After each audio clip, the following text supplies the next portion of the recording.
Hello friends, நல்லா இருக்கீங்களா? ஒரு முக்கியமான தகவல் சொல்ல போறேன், கொஞ்சம் பொறுமையா கேளுங்க. பழைய நகைக்கு புது நகை அப்படிங்கிறது வந்து ஒரு ஒரு ஸ்கீம் ஒன்று இருக்கு. எல்லா இடத்துலையுமே நம்ம பார்க்கலாம். அதே போல நம்ம பழைய நகைனா வீட்டில் சும்மா தானே வச்சிருப்போம் பழைய நகை.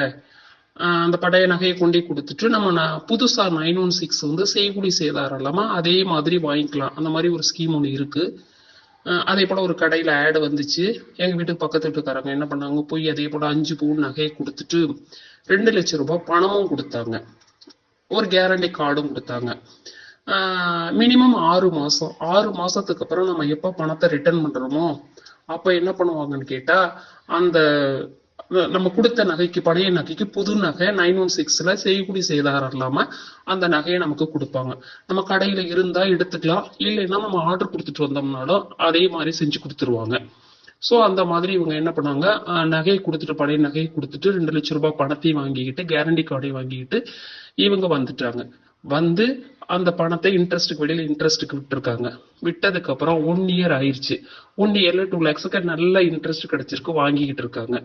1 இயர் முடிஞ்ச உடனே அந்த பணத்தை கொண்டு போய் திரும்ப அதே கடையில ரிட்டர்ன் பண்ணிட்டு அந்த கேரண்டி கார்டையும் கொடுத்துட்டு புது நகையா 916 செய்கூலி சேதாரம் இல்லாம வாங்கிட்டு வந்துட்டாங்க. இதே போல அடுத்து ஒரு 2 மாசம் கழிச்சு 10 பவுன் நகை கொண்டுட்டு போயிருக்காங்க. 10 பவுன் நகையை கொண்டு போய் 4 லட்சம் ரூபாய் பணம் வாங்கியிருக்காங்க. வாங்கிட்டு வந்து அந்த 4 லட்சம் ரூபாயை வெளியில இன்ட்ரெஸ்ட்டுக்கு விட்டுருக்காங்க. விட்டதுக்கு அப்புறம் நல்ல இன்ட்ரெஸ்ட் கிடைச்சிருக்கு. 1 இயருக்கு நல்ல 4 லட்சம் ரூபாய்க்கு நல்ல இன்ட்ரெஸ்ட் அவங்க வாங்கிட்டு இருக்காங்க. 1 இயர் முடிஞ்சதுக்கு அப்புறம் அந்த 4 லட்சம் ரூபாயை எடுத்துட்டு திரும்ப கடைக்கு கொண்டு கொடுத்துருக்காங்க. போயிட்டு நகையை வாங்குறதுக்காக போயிருக்காங்க. கடையில பூட்டி சீல் வச்சிருந்திருக்கு. அங்க என்ன நடந்ததுங்கிறது தெரியல.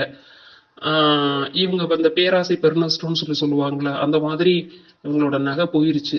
ஸோ இந்த மாதிரி ஒரு எங்கேயாவது விளம்பரங்களை பார்த்தீங்கன்னா ஏமாந்துடாதீங்க, கொஞ்சம் கேர்ஃபுல்லா இருங்க. இது ஒரு அவேர்னஸ் வீடியோ, அவ்வளவுதான்.